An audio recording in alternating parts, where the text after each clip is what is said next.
Hello दोस्तों, नमस्ते। अपन देख रहे हैं कक्षा 8 की जो बोर्ड परीक्षा है 2022 की, उसके मॉडल पेपर। तो गणित और विज्ञान के मॉडल पेपर अपन ने कर लिए थे दोस्तों। आज अपन देख रहे हैं विषय हिंदी का तीसरा मॉडल पेपर। इसके अलावा 2 मॉडल पेपर भी वीडियो इस चैनल पर अपलोड कर दिए गए हैं। इसका डिस्क्रिप्शन में लिंक मिल जाएगा, वहाँ से आप सभी मॉडल पेपर देख सकते हैं। इसके अलावा दोस्तों आप टेलीग्राम चैनल ज्वाइन कर लीजिए, वहाँ से आपको पीडीएफ उपलब्ध हो जाएगी। और दोस्तों आप कक्षा 8 की गणित भी मेरे चैनल पर पढ़ सकते हैं। उसके लिए आपको वीडियो के डिस्क्रिप्शन में लिंक दिया हुआ, वहाँ से आप पढ़ सकते हैं। तो शुरू करते हैं दोस्तों। पहला प्रश्न, कविता ध्वनि में किस ऋतु का वर्णन है? तो आंसर आएगा दोस्तों बसंत। दूसरा प्रश्न है, बस की यात्रा में बस कैसी थी? तो बस वयोवृद्ध स्थिति में थी, यानी बहुत ही पुरानी बस से थी। प्रश्न नंबर 3 है, किसने तेज गति से संवाद पहुंचाने का सिलसिला शुरू किया? तो दोस्तों तार, इसमें तार आंसर आएगा, क्योंकि दोस्तों पत्र के बाद में तार ही शुरू हुआ था। अगला प्रश्न है, आकाश की असीम ऊंचाई को नापने की बात किसने की? तो आंसर रहेगा दोस्तों बाज ने। अगला प्रश्न है दोस्तों, दर्जी ने टोपी पर कितने फुदने लगाए थे? तो इसका आंसर होगा दोस्तों 5 फुदने लगाए थे। अगला छठा प्रश्न है दोस्तों कि भारत का सर्वाधिक गरीब जिलों में से एक है। तो आंसर है दोस्तों पुडुकोट्टई। ये बार बार क्वेश्चन आता है, इंपॉर्टेंट है, आपको याद रखना है। अगला प्रश्न है दोस्तों, मान शब्द में कौन सा उपसर्ग जुड़ने पर अर्थ घमंड हो जाता है? तो आंसर होगा अभिमान का मतलब होता है घमंड। अगला 8वां प्रश्न है दोस्तों, ता प्रत्यय जोड़ने से शब्द बनेगा।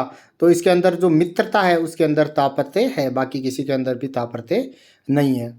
अगला प्रश्न है दोस्तों, प्रश्न संख्या 9 से 15 तक उत्तर अधिकतम 25 शब्दों में दीजिए। तो 9वां प्रश्न है, लेखक ने वृद्ध किसे कहा है? तो उत्तर लिखेंगे, लेखक ने वृद्ध बस को कहा है। अगला प्रश्न है 10वां दोस्तों, दीवानों की हस्ती कविता में ऐसी कौन सी बात है जो आपको सबसे अच्छी लगी? तो उत्तर लिखेंगे, दीवानों की हस्ती कविता में दीवानों की मस्ती सबसे अच्छी लगी, जो सब दुख सहते हुए मस्त रहते हैं तथा अपना प्यार लुटाते रहते हैं। 11वां प्रश्न है दोस्तों, चिड़िया ने अपनी चोंच में क्या दबाए हुए है?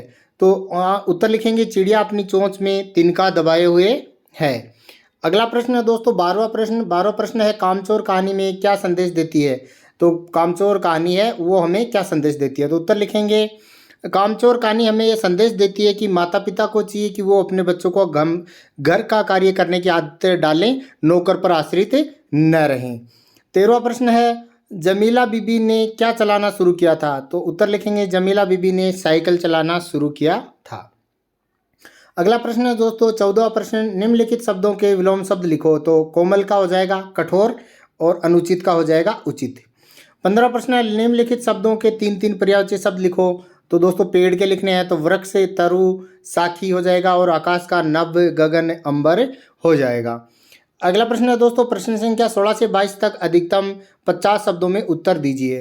तो 16वां प्रश्न है, कवि पुष्पों की तंद्रा व आलस्य दूर हटाने के लिए क्या करना चाहता है? तो अपन इसका उत्तर लिखेंगे दोस्तों कि कवि किशोर रूपी पुष्पों की तंद्रा व आलस्य दूर हटाने के लिए अपने स्वप्न भरे कोमल हाथ उन पर फेरना चाहता है और उन्हें एक मनोहर प्रभात का संदेश देना चाहता है। अगला 17वां प्रश्न है दोस्तों कि हम धूल उड़ाते जहाँ चले से कवि का क्या तात्पर्य है? तो उत्तर है दोस्तों, हम धूल उड़ाते जहाँ चले से कवि का तात्पर्य है कि जिस ओर भी बलिदानी वीर बढ़ते हैं उस ओर केवल उनका अस्तित्व ही दिखाई देता है। उनके जोश भरे उठे कदमों से सारा वातावरण में धूल छा जाती है। अगला है दोस्तों 18वां प्रश्न। 18वां प्रश्न है, आधुनिक संचार के साधन पत्रों का मुकाबला क्यों नहीं कर सकते?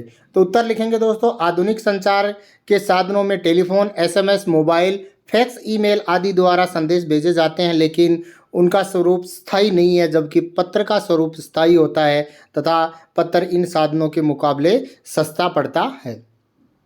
अगला प्रश्न है दोस्तों 19वां प्रश्न कि बाज जिंदगी भर आकाश में ही उड़ता रहता है, फिर भी घायल होने के बाद भी वह उड़ना क्यों चाहता है? तो उत्तर लिखेंगे, बाज जिंदगी भर आकाश में उड़ता है फिर भी घायल होने की बाद भी इसलिए उड़ना चाहता है क्योंकि वह साहसी था और वह जिंदगी से हार नहीं मान रहा था।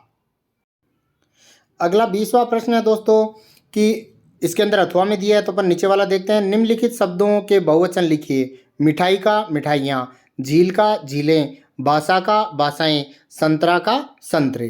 अब देखते हैं दोस्तों 21वां प्रश्न। प्रश्न नंबर 21 है दोस्तों कि आपके मोहल्ले में लोग इधर उधर कचरा फेंक देते हैं, उन्हें कैसे समझाएंगे। तो उत्तर लिखेंगे, हम लोगों को समझाएंगे कि इस तरह कभी भी कचरा फेंकने से न केवल सड़क मोहल्ला गंदा नजर आता है बल्कि बीमारियां भी फैलती है। सरकार द्वारा चलाए गए स्वच्छ भारत अभियान के तहत घर घर आने वाली कचरा गाड़ी में ही कचरा फेंकना चाहिए ताकि फेंका हुआ कचरा इधर उधर ना फैले और घर मोहल्ले तथा आसपास के जगह साफ सुथरी रहे और व्यक्ति स्वस्थ रहें। इसके बाद में अगला प्रश्न देखते हैं 22वां प्रश्न। 22वां प्रश्न है दोस्तों, सड़क सुरक्षा की दृष्टि से वाहन चालकों का चार कर्तव्य बताइए। तो उत्तर लिखेंगे, सड़क सुरक्षा की दृष्टि से वाहन चालकों के 4 कर्तव्य हैं। पहला, शराब पीकर या नशे में गाड़ी नहीं चलानी चाहिए।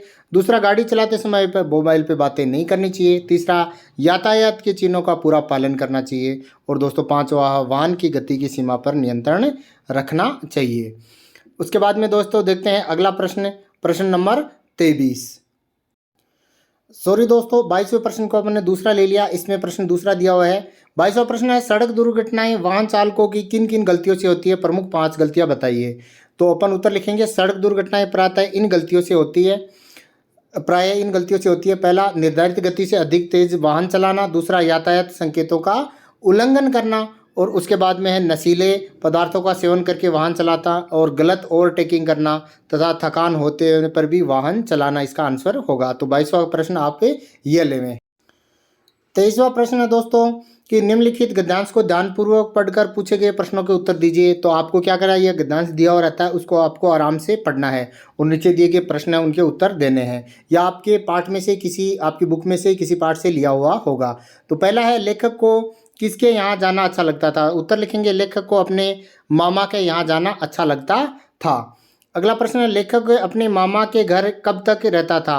तो उत्तर लिखेंगे, लेखक अपने मामा के घर स्कूल वापस खुलने तक रहता था। जो अपने गर्मियों की छुट्टी होती है उनमें वो अपने मामा के घर जाया करता था। अगला प्रश्न है दोस्तों, गांव में रहते हुए भी लेखक को किसका ध्यान नहीं आया। तो उत्तर लिखेंगे, गांव में रहते हुए भी लेखक को बदलू काका का ध्यान नहीं आया। अगला प्रश्न है दोस्तों, लेखक लंबी अवधि तक अपने मामा के गांव क्यों न जा सका। तो उत्तर लिखेंगे, लेखक के पिता की एक दूर शहर में बदली हो गई इसलिए वो अपने मामा के यहाँ न जा सका। अगला 24वां प्रश्न है दोस्तों, निम्नलिखित में से किसी एक पद्यांश पर सप्रसंग व्याख्या कीजिए। तो ये आपकी किताब के अंदर, बुक के अंदर ही जो वसंत बुक है उसके अंदर से ही लिया हुआ रहेगा। तो 2 कविताओं में से अथवा में है, तो अब आपको एक करनी है, तो मैं ये पहले नंबर की करता हूँ। देखी सुदामा की हीन दशा, करुणा करी के करुणा निधि रोए, पानी परात को हाथ छुए नाही, नैनन के जल सो पग धोए। तो देखते हैं दोस्तों इसकी व्याख्या। उत्तर लिखेंगे दोस्तों अपन सबसे पहले लिखते हैं प्रसंग में ये लिखेंगे कि यह सवेया नरोत्तम दास द्वारा रचित सुदामा चित्त पाठ से लिया गया है। इसमें सुदामा की दीन दशा देखकर श्री कृष्ण के द्रवित हो उठने की स्थिति का वर्णन किया गया है। तो अब इसमें व्याख्या में लिखेंगे दोस्तों, श्री कृष्ण ने सुदामा को सिंहासन पर बैठाकर जब उनके पैरों को धोने के लिए हाथ लगाया तो देखा कि पैरों की बेवैयाँ फटी हुई है और पैरों में कांटे चुभे हुए हैं। उन्हें बार बार देखते रहे। वे कहने लगे कि हे मित्र, आपने महान दुख को उठाया, तुम अभी तक मेरे पास क्यों नहीं आए। अपने मित्र सुदामा की दीन दशा देखकर सब पर करुणा करने वाले श्री कृष्ण द्रवित होकर रो उठे और सुदामा के पैर धोने परात में लाया हुआ जल उन्होंने छुआ तक नहीं और अपने आंसुओं से ही सुदामा के पैर धो डाले। 25वां प्रश्न है दोस्तों कि इसके अंदर अथवा में आएगा, तो एक तो या तो आप संवाद लिखें या आप प्रार्थना पत्र लिखें। तो प्रार्थना पत्र ज़्यादा इजी रहता है, आप प्रार्थना पत्र लिखें। प्रार्थना पत्र में आपको क्या लिखना है दोस्तों कि आपने 8वीं कक्षा उत्तीर्ण कर ली है तथा 9वीं कक्षा में प्रवेश लेना चाहते हैं तो अपने विद्यालय के प्रधानाध्यापक को स्थानांतरण प्रमाण पत्र हेतु टीसी का प्रार्थना पत्र लिखिए। तो अपन दोस्तों टीसी का प्रार्थना पत्र लिखते हैं कि सेवा में श्रीमान प्रधानाध्यापक महोदय, राजकीय माध्यमिक, उच्च माध्यमिक या जो भी आप उच्च प्राथमिक जो भी विद्यालय है उसका अंदर नाम दिया हो वो लिखना है। आगे आपको जैसे विद्यालय का नाम यहाँ नहीं दिया है तो आप इसका नाम नहीं लिखें तो भी चलेगा, आप अपने स्वयं के विद्यालय का नाम बोर्ड परीक्षा में ना लिखें। विषय लिखेंगे दोस्तों टीसी प्राप्त करने हेतु प्रार्थना पत्र। महोदय, निवेदन है कि मैंने आपके विद्यालय से 8वीं कक्षा उत्तीर्ण कर ली है और अब मैं 9वीं कक्षा में अन्य विद्यालय में प्रवेश लेना चाहता हूँ। इसके लिए मुझे टीसी या शाला स्थानांतरण प्रमाण पत्र की आवश्यकता है, अतः प्रार्थना है कि मुझे टीसी प्रदान करने की कृपा करें।